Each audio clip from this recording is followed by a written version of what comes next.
Susie Tate was an active mother and school teacher. In 1998, she discovered a lump in her breast. I knew that we were up against a battle that I could not control, and I knew that the doctors were not going to be able to do the kind of things that I needed done. I needed God, and I needed a miracle. Susie underwent extensive chemotherapy and radiation, yet her cancer reoccurred. In 2001, she was told that the cancer had spread with a vengeance into her abdomen and liver. Doctors said that she had less than a year to live. I never felt like cancer was bigger than God. It didn't matter to me if it was all over my body, in every spot, even though I knew the diagnosis was critical. I mean, it wasn't very good at all.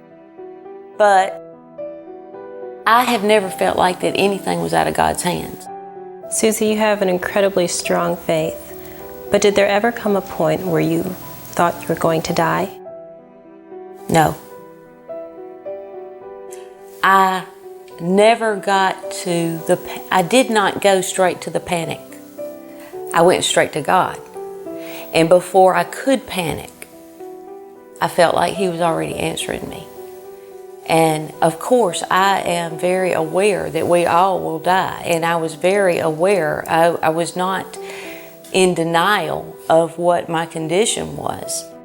But I could not feel anything but peace and trust is what God was trying to show me. To keep up with the treatment schedule, Susie had to temporarily quit teaching.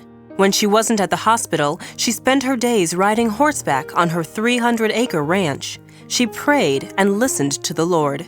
He wanted me to just lay this at His feet, and that He was my Father, and that He could take care of all of it, and that I was His child. Even with her strong faith, Susie's health kept deteriorating. Her record was showing no sign of improvement, and her doctor was planning for the worst.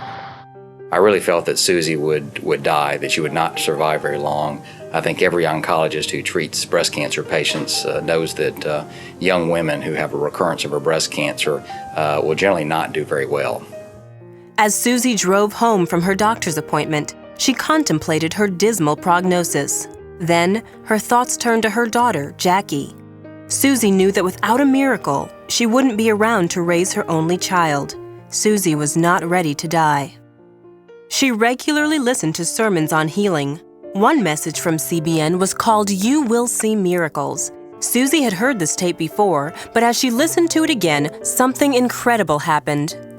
I immediately busted out crying. It's hard to talk about that. When I actually felt it come through me, it was more emotional than it was physical. I did feel a feeling go through my body, but it was an immediate knowledge that God had healed me. I knew that I had been touched. Susie decided to stop chemotherapy. 1 month later, her doctors ordered a new round of tests.